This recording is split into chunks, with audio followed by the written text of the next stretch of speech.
আপনি কি জানেন শিক্ষা ব্যবস্থা খারাপ হওয়ার পেছনের শক্তি কি?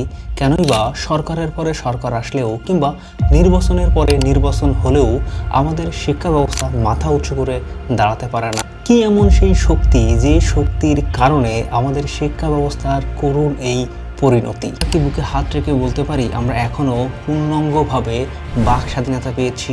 আমরা কি আইনের সুষ্ঠু প্রয়োগ পেয়েছি? তাছাড়া চাঁদাবাজি কিংবা দখল থেকে মুক্ত হতে পেরেছি?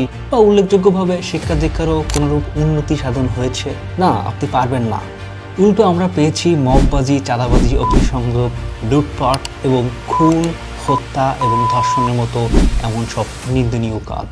এই কারণেই তো আফসোস করে অনেকেই এখনো বলে যে এমন স্বাধীনতাই কি আমরা চেয়েছিলাম?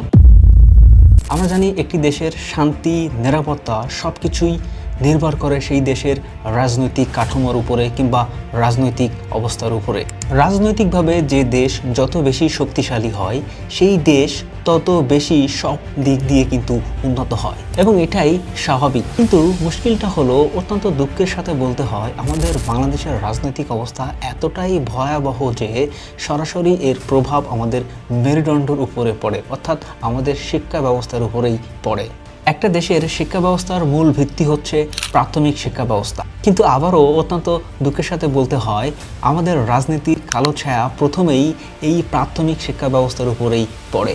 এরই মধ্যে আরও একটি নতুন আলোচনা হলো প্রাথমিক শিক্ষার অধীনে সঙ্গীত এবং শারীরিক শিক্ষক নিয়োগ নিয়ে শুরু হয়েছে নতুন আরেক রাজনীতি, যেটা শুরুতেই বিবেচনা করা হলেও পরবর্তীতে দেখা গেল কোনো এক রাজনৈতিক অদৃশ্য শক্তির কারণে পরবর্তীতে এই পদটি অর্থাৎ শারীরিক শিক্ষা এবং সঙ্গীত শিক্ষক পদটা অব্যাহতি দেওয়া হলো।